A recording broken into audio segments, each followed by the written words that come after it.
Hello, ladies and gentlemen. Welcome to Triple N Media. I am Dr. Nik Nikam. The cardiology seminars are brought to you by Triple N Media on our YouTube channel. We have more than 200 cardiology lectures. We welcome you to watch them at your leisure. Please do subscribe to our YouTube channel. I also have a cardiology rotation manual which has 175 pages of useful information for those rotating to cardiology service. I will tell you how you can get a copy of this book at the end of this presentation. The featured presentation is going to be Pulsus Paradoxus. We're going to look at what causes Pulsus Paradoxus, how do we detect Pulsus Paradoxus, and what is its significance. Basically, Pulsus Paradoxus is a fall in systolic blood pressure of more than 10 millimeters of mercury during inspiration. Normally, when we take an inspiration and we monitor the blood pressure goes down by maybe less than 5 millimeters of mercury. If it drops more than 10 millimeters of mercury, then it suggests Pulsus Paradoxus. What are the conditions that might cause Pulsus Paradoxus? It can be related to pericardial tamponade, pulmonary disease, or many other conditions.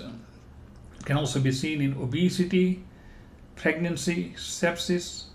Here is a pulse recording of systolic and diastolic blood pressures.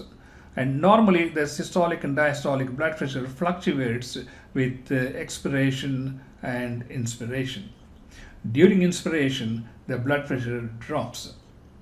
However, in a patient with Pulsus Paradoxus, the systolic blood pressure may drop quite significantly compared to the normal person. What's the reason the systolic blood pressure drops more than 10 millimeters of mercury in patients with all these conditions that I talked about compared to the normal person? In order to answer that question, here we have the diagram of the heart during expiration and inspiration in a patient with the cardiac tamponade compared with a person with a normal heart. In a patient with pericardial tamponade or constrictive pericarditis, the walls are sort of fixed in the sense the fluid or the constrictive pericarditis is restricting the movement of the lateral walls, like the right ventricular free wall and the left ventricular lateral wall and anterior and posterior walls. During inspiration, when there is increased venous return to the right side of the heart, normally the free wall expands outside, accommodating the volume. But in a patient with constrictive pericarditis or pericardial tamponade, the free wall cannot expand. As a result, the volume of blood coming into the right ventricle pushes the ventricular septum, thus reducing the left ventricular cavity, thus reducing the left ventricular end diastolic volume. So when the left ventricular end diastolic volume is less, the stroke volume is less. That leads to a drop in blood pressure. There's another reason which I'm going to explain in the next picture. Whereas in normal person, the right ventricle expands laterally through the free wall and the septum remains intact. The lungs also pool the blood, but the left ventricle is maintaining its geometry, so it is able to maintain the blood pressure even though if it drops like 3 to 5 millimeters of mercury.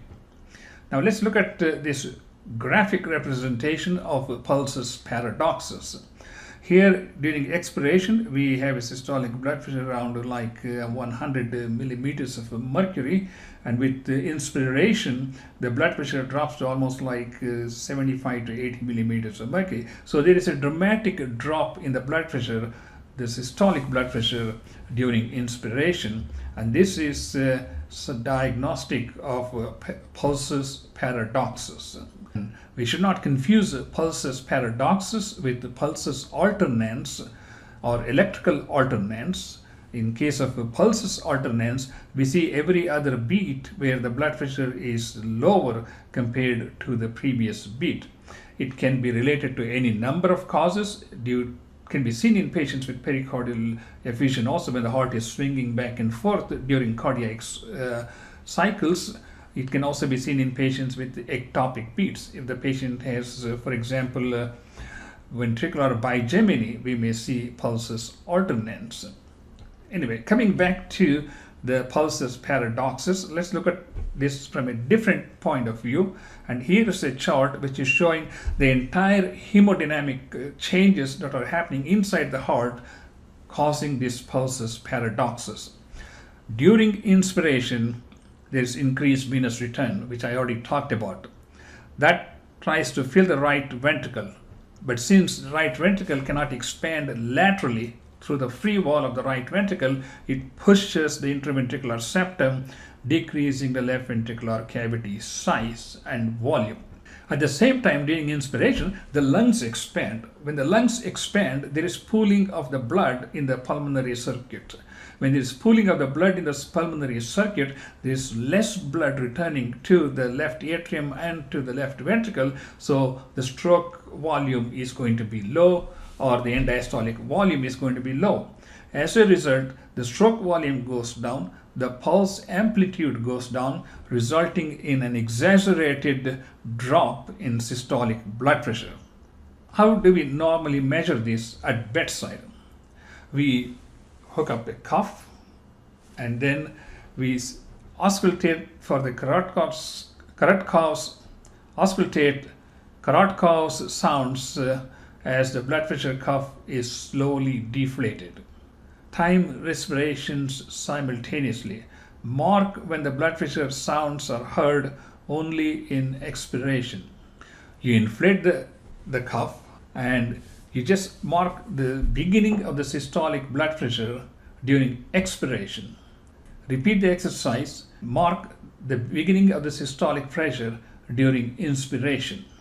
The difference between these two numbers is the number that represents the pulsus paradoxus number. If it's greater than 10, it is supposed to represent pulsus paradoxus. Here is an actual angiographic representation with a catheter in the brachial artery. Here we have during expiration, and during inspiration we have a drop in blood pressure.